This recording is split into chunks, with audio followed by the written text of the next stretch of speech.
এলেবেলে সেই ছেলেটার কথাগুলো। হাব ভাব তার ভারী অদ্ভুত লাগে। ডাকনাম হারু, বয়স 15 ছিল। সুমন কিন্তু বই নিয়ে পড়ে থাকে, পড়াশোনা ছাড়া কিছুই বোঝে না। আর ঘরেই পাবে না হারু নামে ছেলেটাকে। ঘোরে বনময়, নদী করে পারাপার, অথবা আগুন লেগেছে বাগদি পাড়ায়।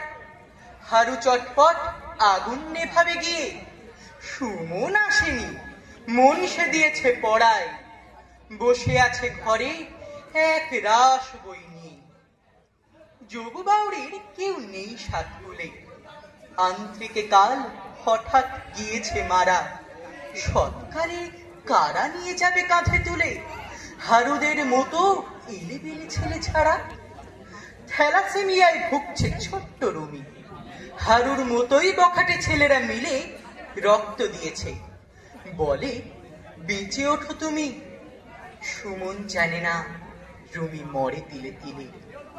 সুমন যদিও এবার পরীক্ষাতে স্টার পাবে, এই করেছে মনস্থির। তবুও আমরা রয়েছি হারুর সাথে, আমাদের কাছে হারুই আসল হিরো। নমস্কার। আমরা অনুভবের কবিতা শুনলাম। এবার একটু সাত বদল